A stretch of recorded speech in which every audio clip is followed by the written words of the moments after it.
I feel very happy to be up here with you nevertheless, and that way you speak more from the heart. I can only say that whoever's operating this teleprompter is in big trouble.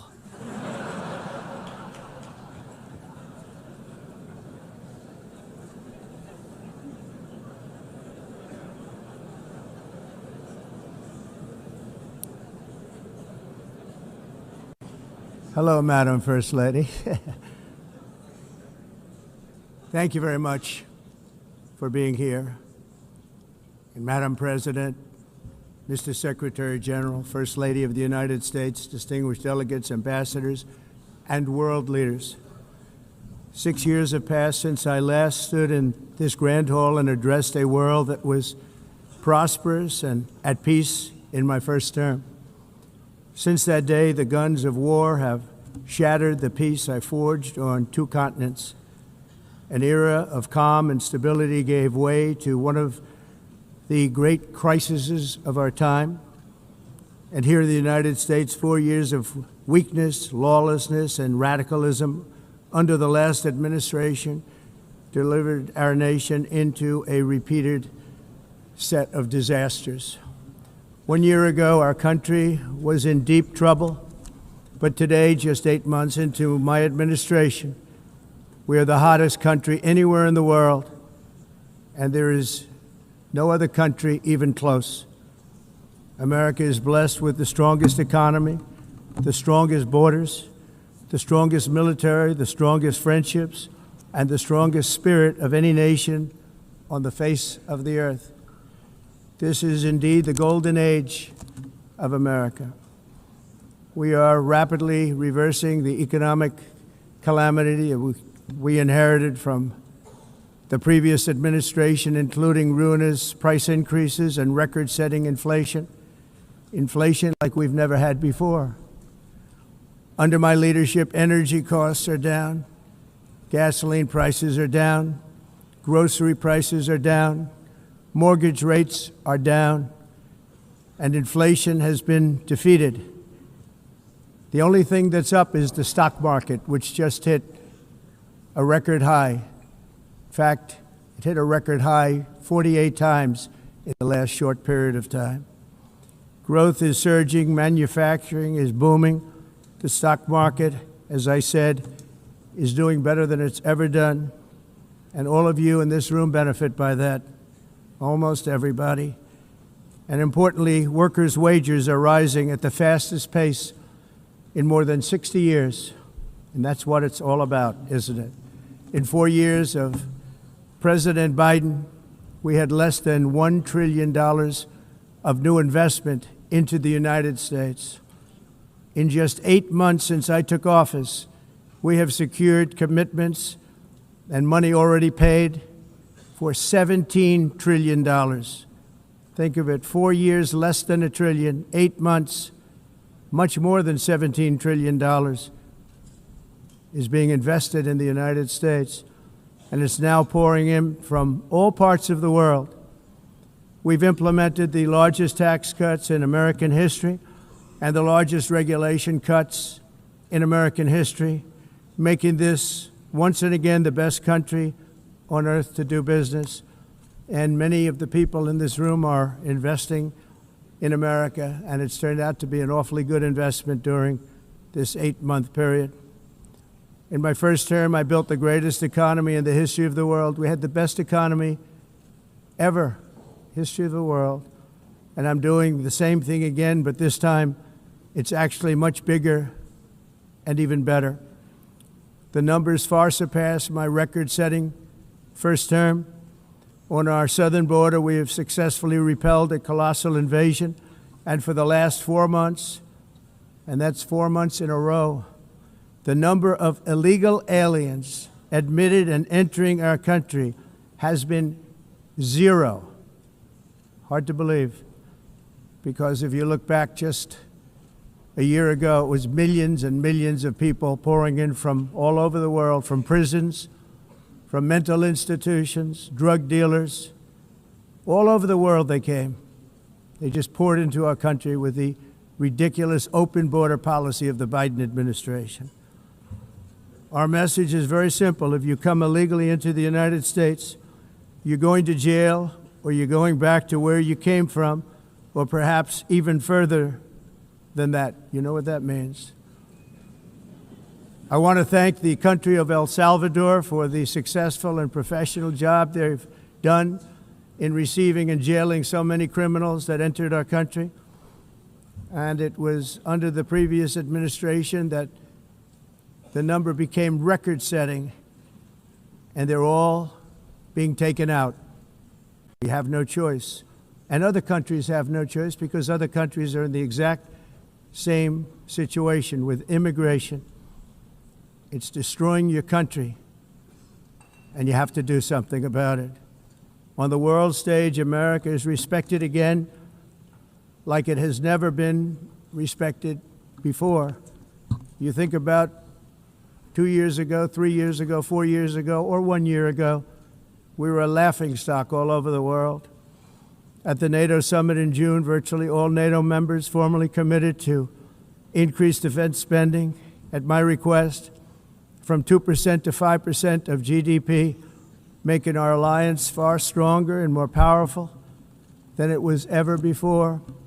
In May, I traveled to the Middle East to visit my friends and rebuild our partnerships in the Gulf and those valued relationships with Saudi Arabia, Qatar, and the UAE, and other countries are now, I believe, closer than ever before. My administration has negotiated one historic trade deal after another, including with the United Kingdom, the European Union, Japan, South Korea, Vietnam, Indonesia, the Philippines, Malaysia, and many, many others. Likewise, in a period of just 7 months, I have ended 7 unendable wars. They said they were unendable.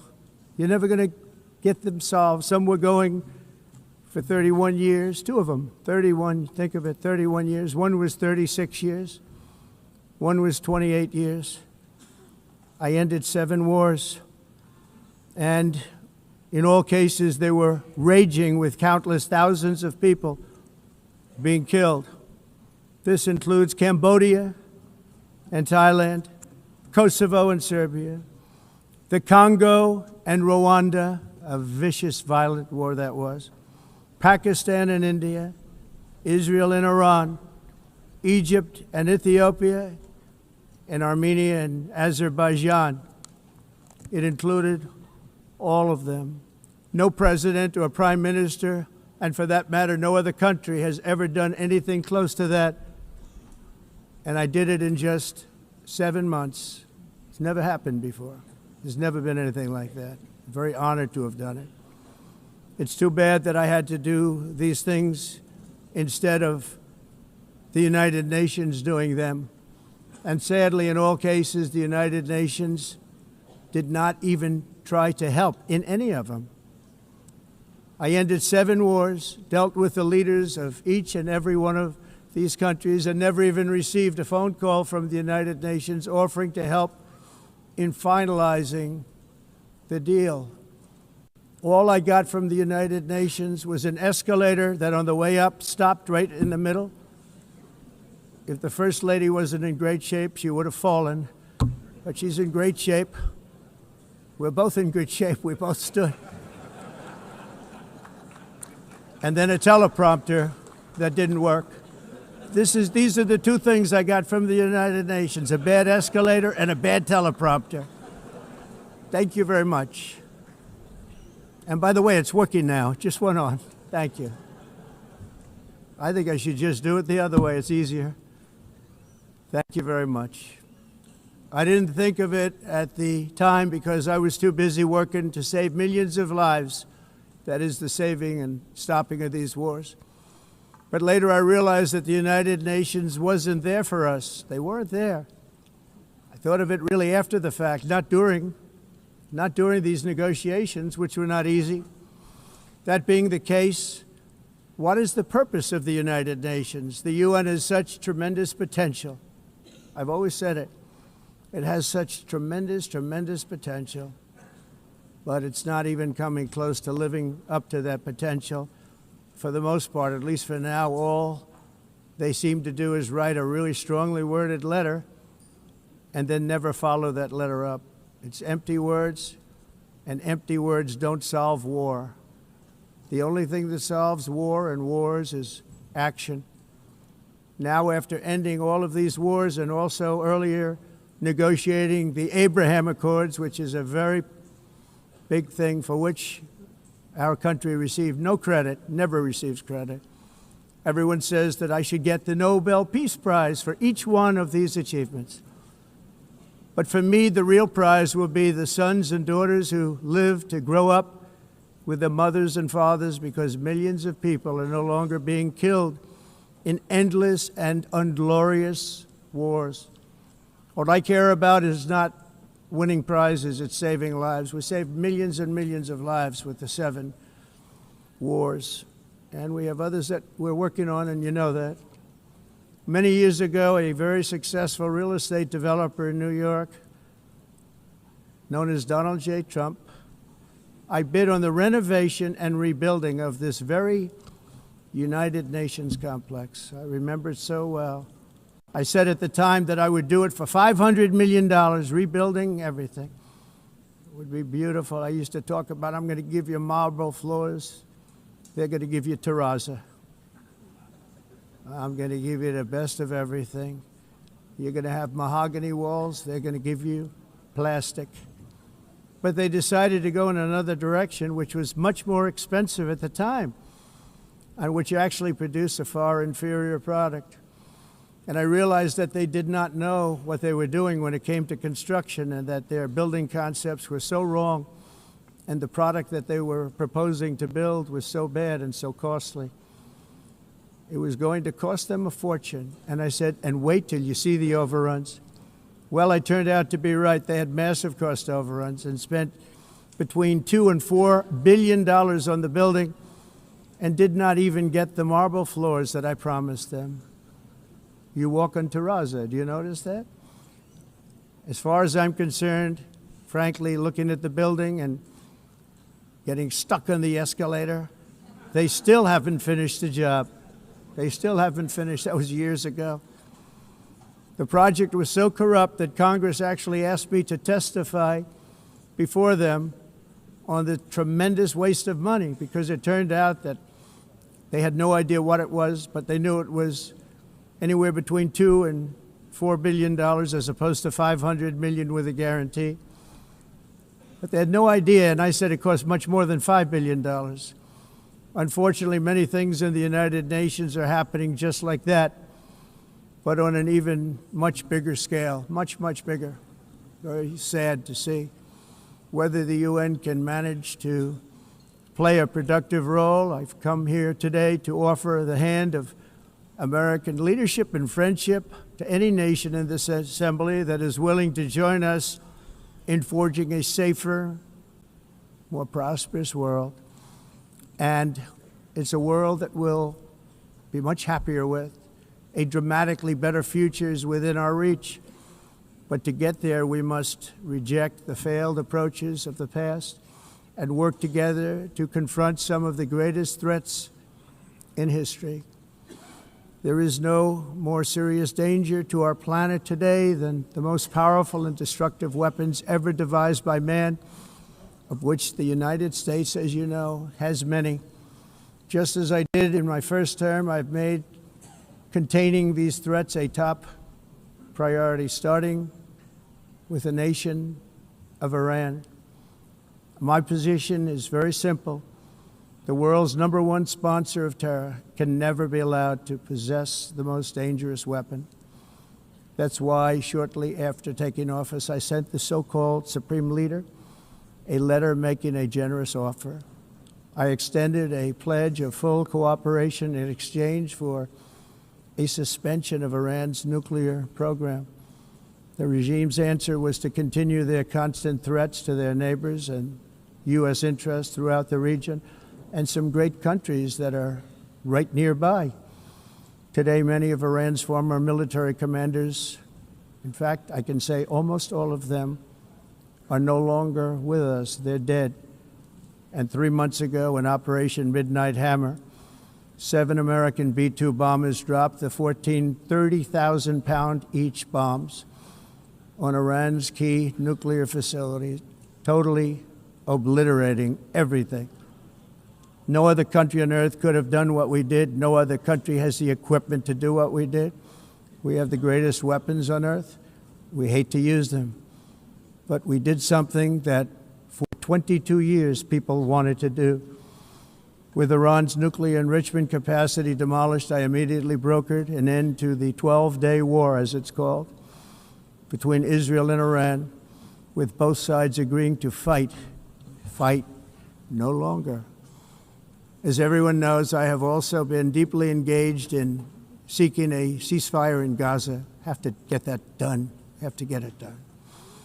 Unfortunately, Hamas has repeatedly rejected reasonable offers to make peace. We can't forget October 7th, can we?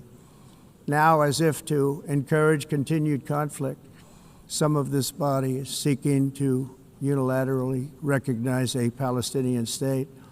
The rewards would be too great for Hamas terrorists for their atrocities. This would be a reward for these horrible atrocities, including October 7th, even while they refuse to release the hostages or accept a ceasefire. Instead of giving to Hamas and giving so much, because they've taken so much, they have taken so much. This could have been solved so long ago. But instead of giving in to Hamas's ransom demands, those who want peace should be united with one message: release the hostages now. Just release the hostages now. Thank you.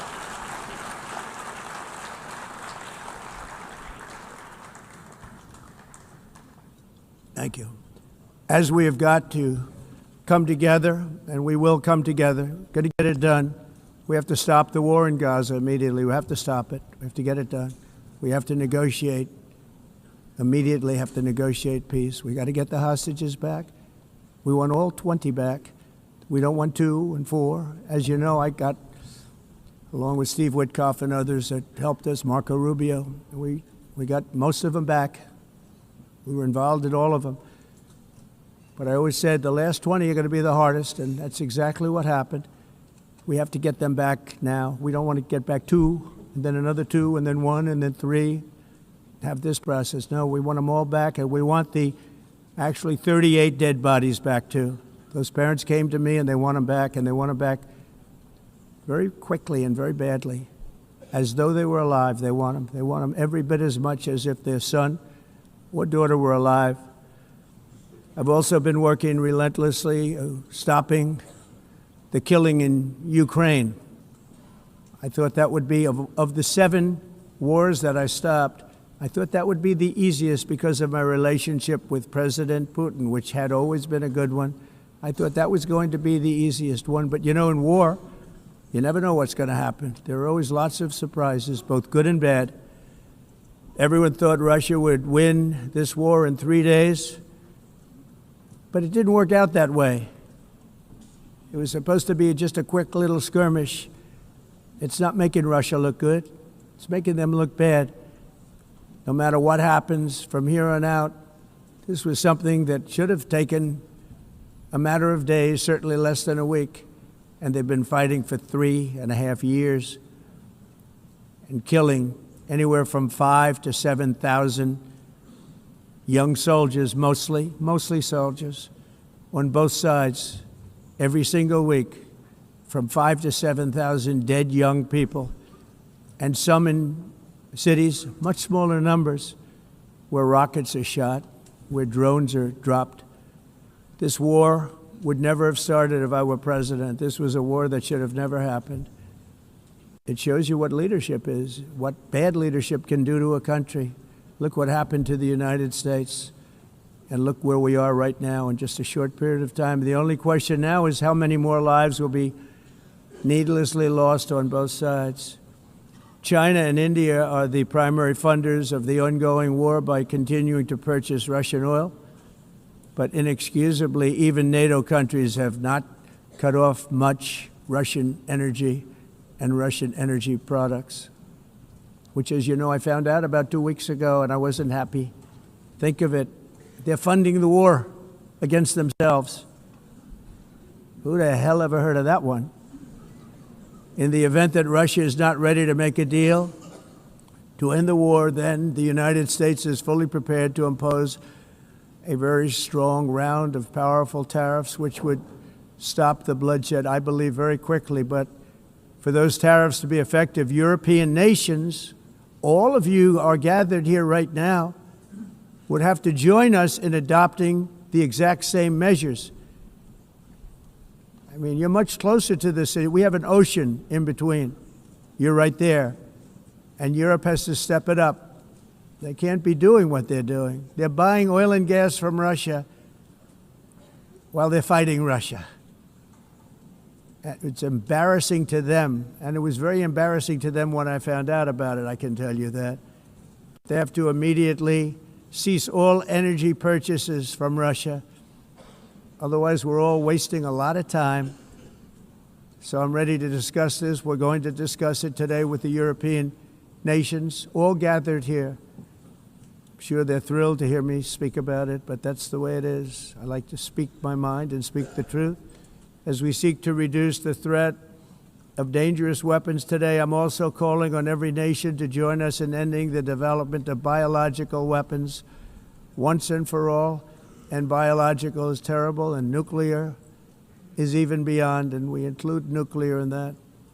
We want to have a cessation of the development of nuclear weapons. We know, and I get to view it all the time. Sir, would you like to see? And I look at weapons that are so powerful that we just can't ever use them.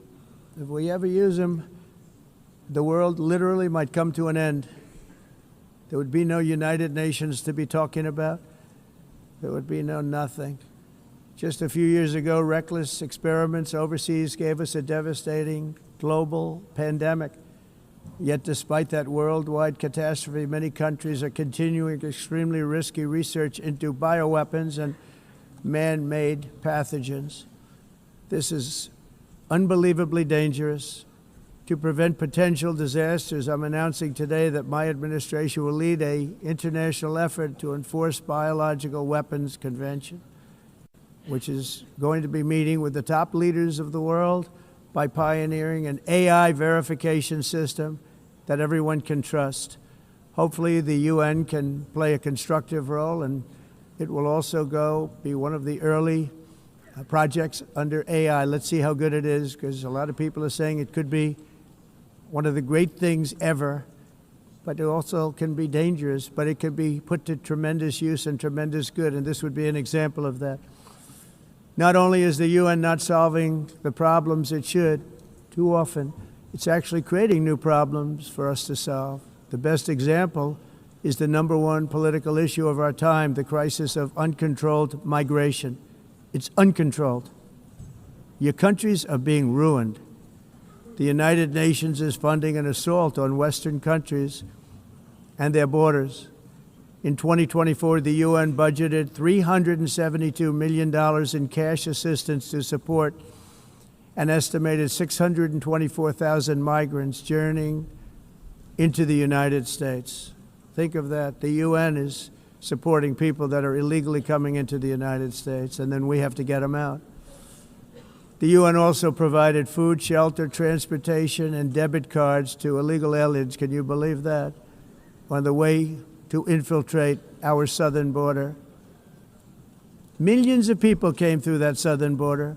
Just a year ago, millions and millions of people were pouring in, 25 million altogether over the 4 years of the incompetent Biden administration.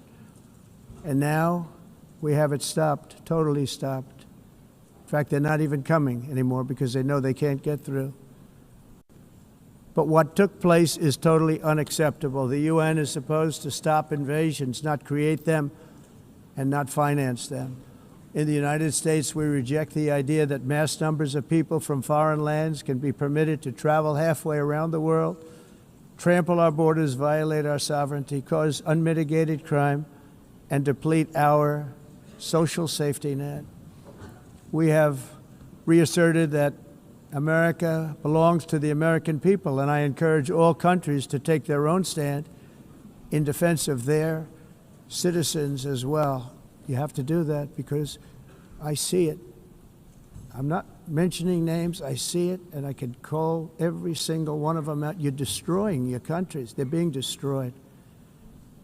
Europe is in serious trouble. They've been invaded by a force of illegal aliens like nobody's ever seen before. Illegal aliens are pouring into Europe. Nobody is ever, and nobody's doing anything to change it, to get them out. It's not sustainable. And because they choose to be politically correct, they're doing just absolutely nothing about it. And I have to say, I look at London, where you have a terrible mayor, terrible, terrible mayor, and it's been so changed, so changed. Now they want to go to Sharia law, but you're in a different country. You can't do that. Both the immigration and their suicidal energy ideas will be the death of Western Europe if something is not done immediately. This cannot be sustained. What makes the world so beautiful is that each country is unique. But to stay this way, every sovereign nation must have the right to control their own borders. You have the right to control your borders, as we do now, and to limit the sheer numbers of migrants entering their countries and paid for by the people of that nation that were there and that built that particular nation at the time. They put their blood, sweat, tears, money into that country, and now they're being ruined. Proud nations must be allowed to protect their communities and prevent their societies from being overwhelmed by people they have never seen before, with different customs, religions, with different everything. Where migrants have violated laws, lodged false asylum claims, or claimed refugee status for illegitimate reasons, they should, in many cases, be immediately sent home. And while we will always have a big heart for places and people that are struggling and truly compassionate, answers will be given. We have to solve the problem, and we have to solve it in their countries, not create new problems in our countries. And we are very helpful to a lot of countries that are just not able to send their people anymore. They used to send them to us in caravans of 25,000, 30,000 people each. These massive caravans of people pouring into our country, totally unchecked and unvetted. But not anymore. According to the Council of Europe, in 2024, almost 50% of inmates in German prisons were foreign nationals or migrants. In Austria, the number was 53% of the people in prisons were from places that weren't from where they are now. In Greece, the number was 54%, and in Switzerland, beautiful Switzerland, 72% of the people in prisons are from outside of Switzerland. When your prisons are filled with so-called asylum seekers who repaid kindness, and that's what they did, they repaid kindness with crime, it's time to end the failed experiment of open borders. You have to end it now.